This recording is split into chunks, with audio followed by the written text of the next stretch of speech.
The ratio of Peter's money to John's money is in the ratio 3:4.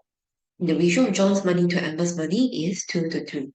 If they have $1,014 all together, how much money does Peter have?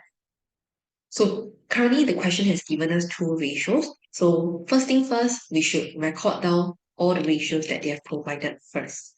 Okay, so first ratio P to J. So P is to J, 3:4.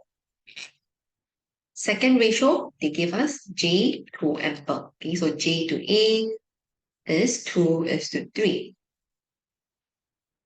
Now, whenever you have more than one ratios given in the question, you always need to find what is the common base between the two ratios.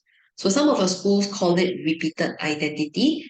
All right, so repeated identity over here in modern math, we call it common base. So common base meaning to say that what should be the same in both ratios? Which group should be the same for both ratios? Okay, so let's go to identify that first.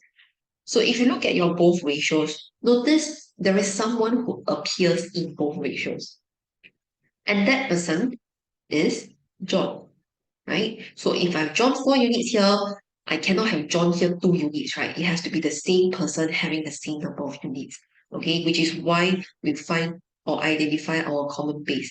So our common base is John, all right? So we will need to make John the same number of units. So think of your lowest common multiple between 4 and 2 units. So that will be 4 units, right?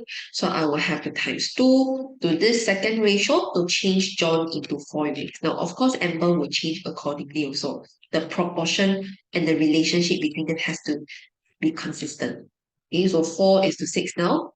And that's it. 4 and 4 for John. You can now proceed to underline your common base. Okay, so I have 4 units for John. So the purpose of identifying our common base is to ensure that the value of 1 unit can apply to all the ratio units here. Alright, if they don't have a common base, that means your first ratio, maybe 1 unit is 10. Our second ratio, 1 unit could be something else. Okay, an example, maybe here 1 unit is $10, maybe here 1 unit is $15. Then it will not be a fair comparison. I cannot safely use the value of 1 unit for all my units across both ratios. Okay, which is why we are doing common base to unite both ratio as one single family together. Alright, so once this is done, read the question again. What they have given us is $1,014 all together. So this is the total provided. So I will need to find out how many units represents $1,014. Okay, so we got to find the total units. Remember, ratio tells you units. They do not currently tell you the actual money yet. So total units means you have 3 people. You gotta add up all 3 people's units. Peter, John, and Amber. No, you do not have to add John twice. You're not supposed to. Okay, so John is just purely 4 units. So 3 plus 4 plus 6. And now I can say that this 13 units will be my 1,014 altogether. And of course, go on to work out 1 unit. 1 unit is $78. So once this is done, always reread back the question. Every time you found 1 unit, reread the question. How much does Peter have? So look at Peter's units.